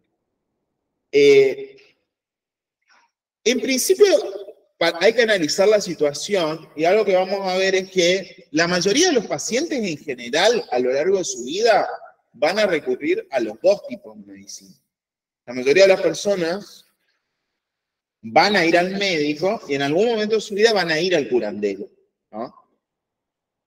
Pero, y acá es donde esta costumbre se vuelve peligrosa, la persona que va al curandero en general no se lo contaría ni en pedo a su médico. Porque sabe que el médico le va a decir, ese es un chanta, ese es un estafador, eso no sirve, eso es mentira, ¿no? Vos tenés que seguir el tratamiento que te doy yo. Es decir, en general un médico occidental se va a poner totalmente del orto si el paciente le dice que va al curandero. Pero eso puede ser muy peligroso. ¿Por qué? Porque si el médico no sabe que su paciente está haciendo algún tratamiento en medicina tradicional, pueden ocurrir cosas bastante jodidas, ¿no? Porque en principio, algunas de las prácticas pueden tener efectos secundarios. Es decir, quizás la persona está tomando un té determinado que en realidad lo que va a hacer es liquidarle los riñones, porque puede ser diurético, ¿no? ¿Por qué? Porque está tomando solamente té y le prohibió tomar agua, ¿no? Entonces puede tener efectos secundarios. Y otra cosa que puede pasar es que puede haber interacciones entre medicamentos, ¿no? Quizás la flor que el paciente está usando para su té, que le recomendó el curandero, tiene algún tipo de interacción negativa con la medicación que se le da con las pastillas, ¿no? Entonces, le puede producir algún daño en su salud, ¿no? No previsto. Esa es básicamente la situación. La mayoría de las personas van a acceder, incluso los que van al médico, van a ir en algún momento al curandero. Eso es algo que hay que dar por hecho. ¿Por qué en los países en desarrollo, por qué en los países pobres la gente va a la medicina tradicional? Por 3 razones, que son accesibilidad, oferta y precio. ¿Qué es accesibilidad? El curandero es fácil de encontrar, vive en el barrio, todos saben quién es, y está justamente cerca. Donde no llegan muchas veces las salitas, los hospitales, etc., hay curanderos. Ellos sí tienen cubierto todo el territorio, ¿no? Eso es la accesibilidad. Después está la oferta, que hay muchos, hay muchísimos, ¿no? Y además de eso, su oferta de salud es muy amplia porque el curandero cura muchísimas cosas, ¿no? Fíjense que, en algún sentido, un cardiólogo, por más que haya estudiado 15 años, es inferior a un curandero. Porque el tipo solamente se ocupa del corazón, pero el curandero se ocupa del corazón, del hígado, del estómago, de las ataduras amorosas, de la brujería, ¿no? Entonces, en ese sentido, una razón por la que los curanderos son exitosos en estos lugares es porque su oferta de salud es muy amplia, ¿no? Obviamente, la eficacia del tratamiento después la vamos a discutir, pero en principio ellos creen que pueden curarlo todo, ¿no? Y el tercer factor en los países pobres es el precio. Esto es importantísimo. Fíjense que el costo médico es alto. O sea, si no tenés una buena obra social buena, etcétera, es más alto todavía. Las medicaciones son caras, etcétera. A los curanderos, en cambio, la gente va incluso sin plata. Les llevan, por ejemplo, no sé, una docena de huevos que dieron las gallinas y ese es el pago al curandero, ¿no? El curandero cobra en función de lo que el paciente le puede pagar, ¿no? Entonces, en ese sentido, y siempre cobra más barato que el médico. Entonces, en ese sentido, en los países pobres, la gente va a la medicina tradicional por estas 3 cosas. Accesibilidad, oferta y precio. Ahora, también la gente va a la medicina tradicional en los países ricos, en los países desarrollados. Y acá viene la cuestión. Porque si bien la medicina tradicional está en países pobres o países ricos, no es por las mismas razones. En los países ricos, la gente cae en la medicina tradicional por otras razones totalmente distintas. No por el precio, por ejemplo, porque en los países ricos la gente tiene plata, ¿no? Las razones son, en principio, esto les va a parecer rarísimo, pero la evidencia muestra eso. La gente recurre en general a la medicina tradicional dentro del sector de mayor nivel educativo. ¿Por qué? Porque en general las personas que leyeron mucho, que estudiaron mucho, etcétera, empiezan a desconfiar del sistema. Es decir, empiezan a pensar, por ejemplo, que hay una conspiración farmacéutica, que la medicina en realidad está basada en cosas medio mentirosas, ¿no? Entonces empieza a aparecer como la paranoia. También otro marcador de medicina tradicional es el mayor estatus socioeconómico. ¿Por qué? Porque justamente los tratamientos de medicina tradicional no te los reconoce la obra social. Vos no podés usar tu obra social para ir al curandero, ¿no? Entonces, en Europa, Estados Unidos, etcétera, ¿quiénes van a la medicina tradicional? Los que la pueden pagar, porque además es más cara allá. Acá la medicina tradicional es más barata, pero en los países ricos es más cara. Una persona que hace, qué sé yo, reiki o terapia energética, etcétera, te cobra más que un médico en los países desarrollados, no menos, ¿no? Otra razón por la que en los países ricos la gente va a la terapia tradicional es el peor estado de salud. o la desesperación del paciente. Y esto lo ven, esto se ve en general también, y es muy triste, es un fenómeno cuando alguna persona tiene, por ejemplo, un cáncer muy agresivo y los médicos occidentales le dicen que no hay demasiado que hacer, que en algunos meses se va a morir. Bueno, esa persona empieza a probar tratamiento de lo que sea. Se va al curandero a aquel, hace terapia de piedras, hace invocaciones, hace lo que sea. ¿Por qué? Porque esa persona básicamente lo que quiere es no morirse. Está dispuesta a hacer cualquier cosa para no morirse, ¿no? Una cuarta razón es la mayor coherencia con filosofía de vida. Y esto básicamente tiene que ver con que eh, en general adaptamos lo que hacemos a nuestra vida cotidiana, a nuestras ideas, ¿no? A nuestro estilo de vida. Entonces, hay cosas como que se van conectando entre sí, ¿no? En el sentido de que capaz una persona arranca, por ejemplo, con el yoga, ¿no? Y después por el yoga termina siéndose budista. Y después empieza a decir, bueno, no, hay que conectar con la naturaleza, etcétera, con las cosas que están en la naturaleza. Y de pronto dice, che, las pastillas no son naturales, ¿no? Son producidas sintéticamente en laboratorio, etcétera. Desde ahora no voy a tomar más pastillas. Solamente me voy a curar con piedra, ¿no? Es como un proceso de volverse hippie, ¿no? Y entonces se va alejando de la medicina occidental. Otra cuestión es lo que les decía hoy, la percepción por parte de los usuarios de que esas prácticas son eficaces. Es decir, el famoso a mi tía le funcionó, ¿no? Entonces uno pasa el dato, simplemente, y entonces empiezan a aparecer esas cosas. Por ejemplo,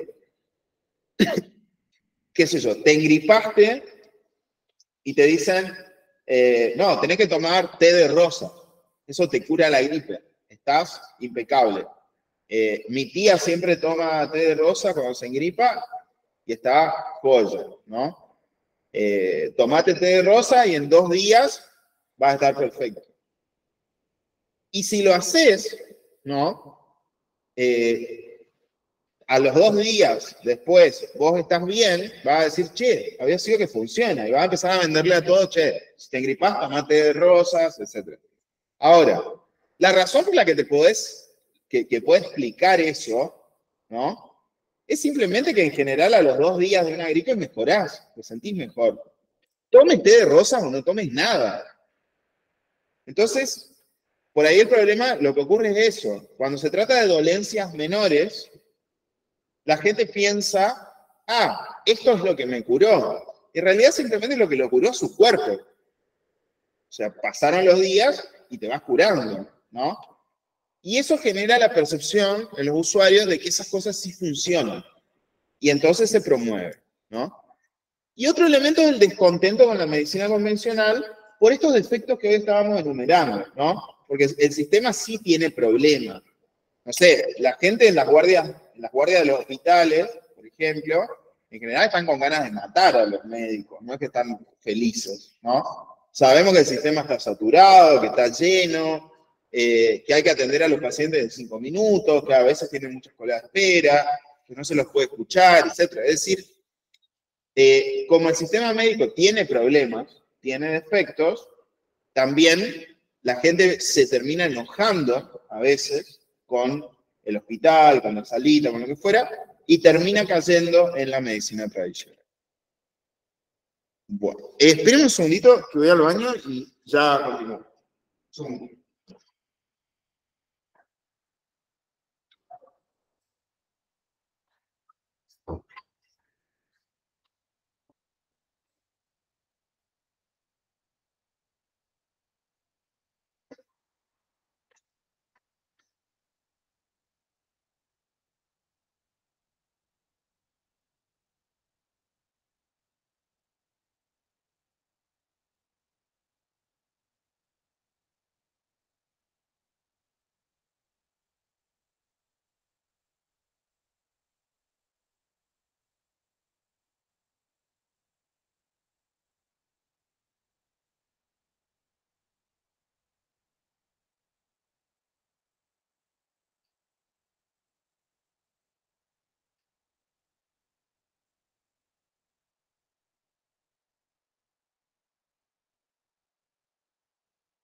Bueno. Bueno, vamos ya acercándonos al final y en un ratito hacemos el jueguito este. ¿Qué opciones tiene un paciente entonces cuando tiene una enfermedad? La primera opción es la automedicación. Muchísima gente cae en esto, de hecho, porque conoce un determinado medicamento que sirve para X cosa, entonces va a la farmacia y lo compra directamente, ¿no? La automedicación muchas veces puede ser peligrosa, porque, qué sé yo. Hay gente que dice, no sé, mi tía toma este medicamento para dormir, ¿no? Y se lo consigue, y es un medicamento psiquiátrico, quizás fuerte, ¿no? Y entonces puede generar muchos problemas. Una segunda opción es la medicina convencional. Voy al hospital, voy con un médico, voy a un consultorio. La medicina popular, el curandero, ¿no? La medicina indígena, el chamán, otra opción. O la combinación de opciones, que como decíamos es lo más común. O sea, la gente a lo largo de su vida, en general, en algún momento se automedica, en algún momento va al médico, en algún momento va al curandero, ¿no? ¿Cuáles son las terapias alternativas de medicina tradicional más populares, las que más se usan? La más usada de todas es la homeopatía. El 40% de las prácticas de medicina tradicional pertenecen a la homeopatía. La segunda es la terapia herbal, es decir, cualquier forma de terapia que incluya la utilización de hierbas, ya sea mediante el consumo, mediante masticar, mediante el té, etcétera. Y en tercer lugar, las dietas especiales. Es otra forma de justamente desarrollar distintas curaciones, que es lo que les decía, que básicamente es incluir determinados vegetales en la dieta o comer determinadas partes de animales porque sirven para X cosas, ¿no? ¿Qué riesgos tiene la medicina tradicional? Bueno, y acá es donde llegamos a la parte más oscura de esto. Porque la medicina tradicional, como decíamos, no está regulada por el Estado. No hay, el chamán o el curandero no están sujetos a leyes, ¿no? No hay nadie que avale que esa persona sabe algo. Entonces, en la medicina tradicional pueden aparecer productos de mala calidad, adulterados, falsificados.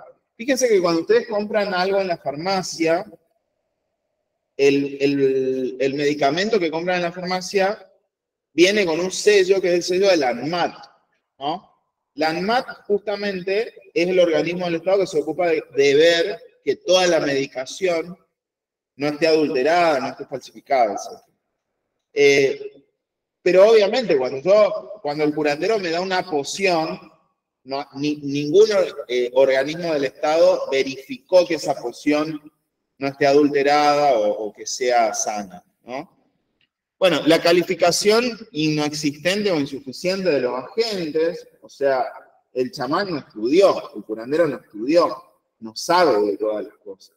Él dice que puede curar cualquier cosa, pero obviamente que no sabe, ¿no? Diagnósticos equivocados o tardíos, que esto es importantísimo, porque si se equivoca en el diagnóstico, el curandero le dice, por ejemplo, eso, vos tenés una patada al hígado y capaz la persona tiene cáncer, ¿no?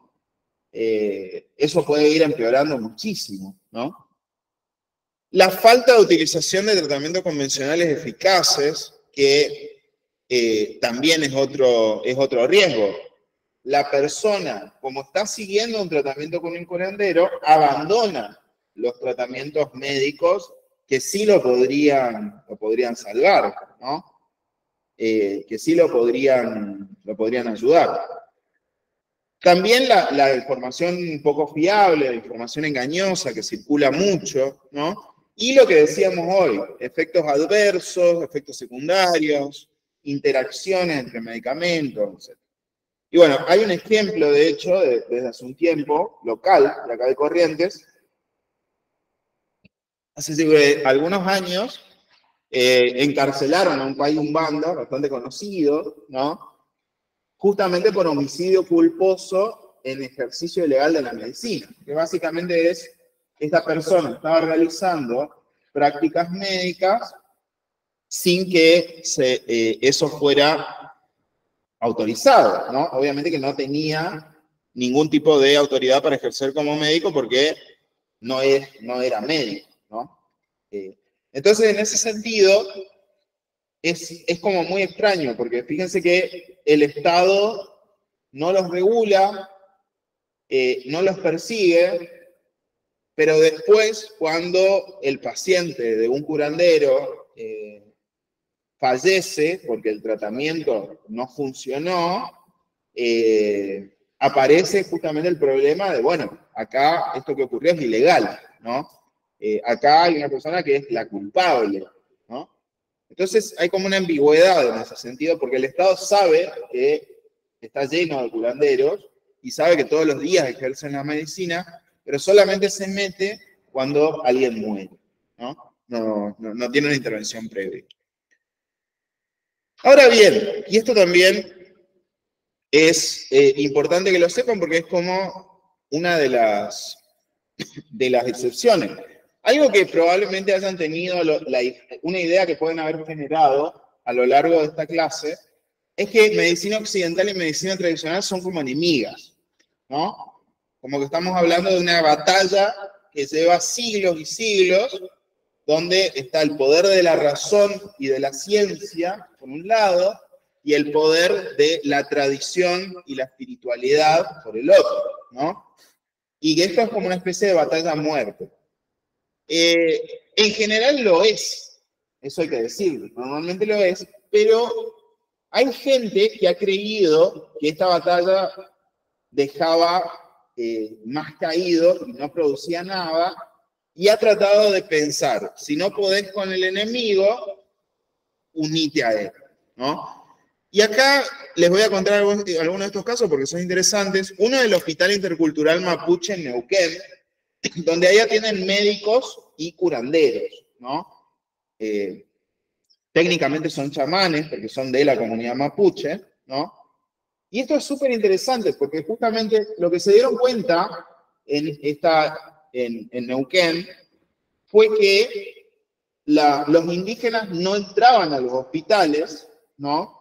Porque obviamente consideraban que ellos eran blancos y tenían prejuicios con la medicina blanca, y porque además sentían que era faltarle el respeto a su propia identidad.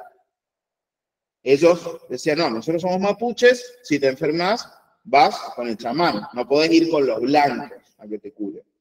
Entonces, lo que hizo el hospital mapuche, el hospital de neuquino, fue contratar curanderos mapuches. ¿Para qué? Porque ahora, cuando alguien de la comunidad indígena se enferma, va al hospital y lo atienden un médico y un curandero que trabajan en equipo. Y esto justamente impide lo que decíamos antes, que es la interacción entre medicamentos, etc. Y los dos van controlando el tratamiento. ¿Por qué? Porque el curandero vive en la tribu, ¿no? Vive en la comunidad, entonces puede hacer el seguimiento del paciente. Es decir, se vuelven aliados. Y la actitud del médico occidental, además, el médico occidental no paga un costo muy alto acá. Porque básicamente lo que pensemos en esta situación, lo que ocurre es, bueno, el médico occidental le dice, bueno, toma estas pastillas, ¿no? Y el mapuche le va a decir, y hace estos rezos a la mañana y toma este té de hierbas, ¿no? Y si es una hierba que no interactúa y que no pasa nada, a ver, el médico occidental puede decir, no, lo que lo curaron son las pastillas, pero ¿a quién le importa? Tipo, ¿qué tiene de malo si el tipo además toma el té? ¿No? Acá lo que termina funcionando es que esa persona siente que no le faltó el respeto a su comunidad, que no le faltó el respeto al chamán, etc. Y no se siente como sojuzgado o oprimido por los blancos, ¿no?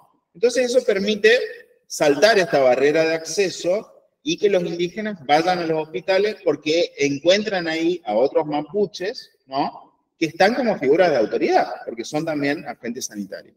Ese es un caso donde se han mezclado MO y MTC, ¿no?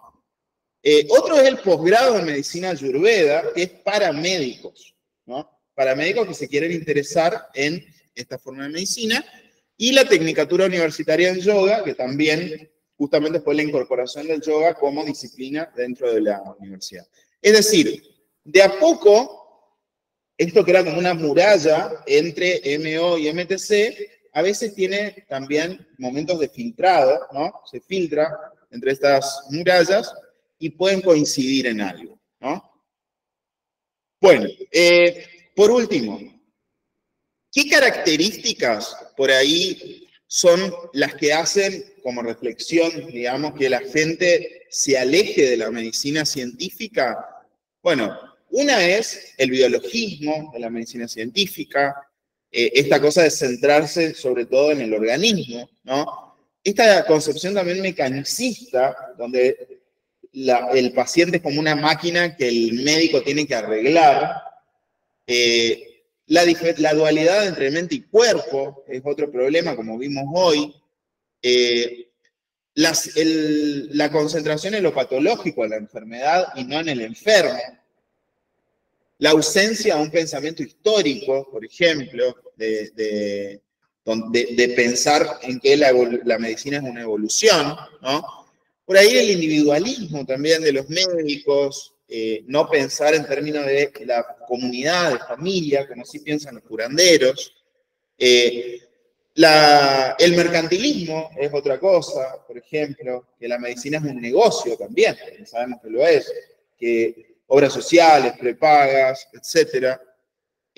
La idea de la enfermedad como algo que rompe tu vida, la idea de la enfermedad como algo que anula tu vida también, no como una parte natural del proceso. La asimetría entre médico y paciente, donde el paciente está solo y tiene que seguir las instrucciones del médico y el médico decide sobre su vida, donde el médico sabe todo y el paciente no sabe nada, ¿no? Bueno, esta idea de ver al paciente como un consumidor de un mercado, la exclusión de parte de la medicina occidental de cualquier otra forma de medicina, o sea, decir, nosotros tenemos toda la razón y los demás son todos unos bárbaros, unos incivilizados, ¿no? Y la medicalización de la vida cotidiana, también la idea de que hay que medicalizar todo, que es como un problema, sobre todo en los países desarrollados. Fíjense, por ejemplo, que Estados Unidos es el país que tiene más niños medicados en la escuela. Y la mayoría están medicados contra el déficit de atención, ¿no? Y hay estudios de campo que se hicieron en niños, donde una de las cosas que encontraron es que la mayoría de esos chicos medicados, muchos durante años, no tienen déficit de atención. El problema es que son muy rompebolas, ¿no más? Y eso es porque son niños. Entonces, esta idea de pensar, che, el chico se aburre sentado, quiere salir al patio, no se concentra en lo que dice la maestra porque quiere salir al patio en vez de terminar el dibujo, y pensar, ese chico está enfermo, hay que darle un medicamento, ¿no? O que capaz tuviste un bajón, estás angustiado porque tuviste problemas económicos, bla, bla, bla, te dejó tu novia, está todo mal, etcétera, y decir, bueno, esta persona está depresiva. Es decir, la medicalización de la vida cotidiana es pensar que todo se tiene que medicar, ¿no? Que hay que medicar al niño que es rompebola, que hay que medicar al adulto que está pasando un periodo de angustia, o a la persona que, por ejemplo, que tiene una indigestión. Hay que darle un protector gástrico y no sé qué. No, tenés que dejar de morfar un par de días nomás, qué sé yo. Comiste muy pesado, te aguantás un par de días y listo, no te vas a morir, ¿no? Entonces, la medicalización también aleja a mucha gente de la medicina occidental. Bien. No se vayan, ¿eh? Acá terminamos con la diapositiva, pero vamos a... Uy, no sé por qué apareció... No sé por qué me apareció OBS. Vamos a hacer algo que... acá Matías dice... recién estoy viendo los comentarios de Loana, dice, en Corrientes había un cura muy conocido que hacía imposición de manos. Es verdad, hay muchos curas que curan, ¿no? Muchos sacerdotes curanderos. Matías, los placebos. Si crees que te vas a curar, mejorar tu posibilidad de curarte. Eso es exactamente el efecto placebo, que lo vamos a ver también en un momento. El efecto placebo es eso. Crees que te vas a curar, crees que lo que te dieron te va a curar y entonces te terminas curando, ¿no? Porque como de tu actitud hace que te cures, ¿no? Bueno, vamos a hacer algo que quiero que hagamos para ver cómo le fue con esto, ¿no? De paso ya cerramos con esto febrero, ¿no? Para ver qué tal le fue. Vamos a trabajar con una, ¿cómo se llama? Una especie de jueguito que es muy parecido al Preguntados. No sé si conocen el Preguntados. Es un jueguito donde hay que elegir de distintas respuestas, ¿no? Les voy a mandar el link. Primero voy a compartir la pantalla. Van un segundo, les voy a mandar el link. Van a entrar y después vamos a empezar el juego. Voy a pegarlo en el chat. Ahí pueden ir entrando los virtuales y lo mando a Classroom. A ver si puedo. Lo voy a mandar a Classroom y si puede, mándelo a WhatsApp también para que sea más fácil acceder.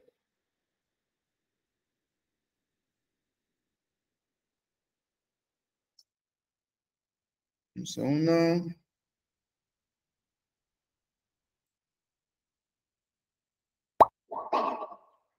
Bueno, ahí pudieron, me parece, algunos. ¿Les llegó el link a Classroom o no? ¿Alguien lo puede mandar al grupo de WhatsApp?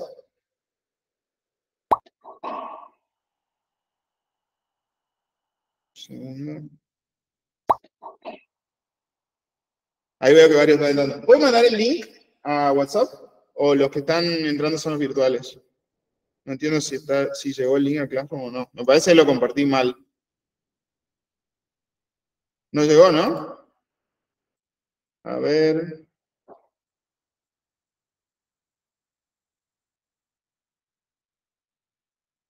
Acá me lo puedo mandar al teléfono. Un segundito y lo mando a WhatsApp. Ahí encontré el cosito de él.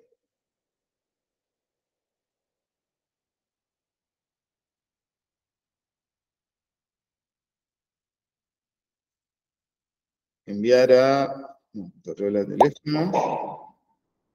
Vayan entrando todos los virtuales. Entonces, enseguida empezamos. Ya le doy el OK y van a ir arrancando. A ver.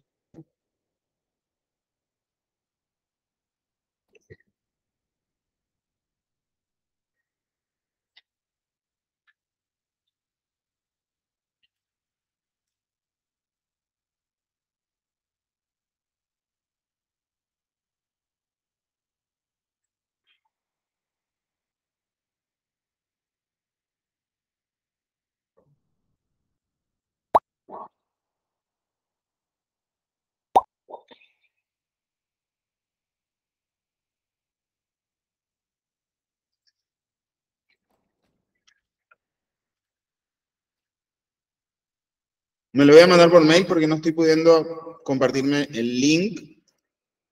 Tengan paciencia los virtuales porque le quiero mandar por el WhatsApp. O si alguien puede compartir el link por WhatsApp, mejor porque... A ver, ahí me mando por mail.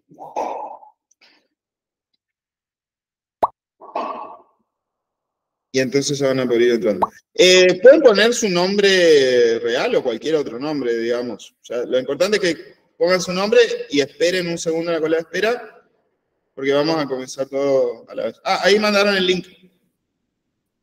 Mil gracias a Matías por mandar. Entren en ese link, eligen un nombre y ya enseguidísima empezamos. Bueno, hasta ahora están conectados 1, 2, 3, 4. Luciana, Martina, Matías, Diana, María Clara. Bueno, una recomendación antes de arrancar. Les pueden aparecer algunos objetitos que les pueden dar como bonus. Descartan una pregunta incorrecta o les dan más tiempo para contestar la pregunta. Eso. Si les aparecen, si ganan uno de esos objetos, úsenlos porque les van a ayudar, digamos, ¿no? Esto es como un juego, así que síganle, aprovechen cada recurso del juego que que les va a servir. Bueno, ya tenemos 29 y tenemos 20 online. Estamos casi todos, ¿eh? Bueno, vamos a comenzar en... Le doy a iniciar.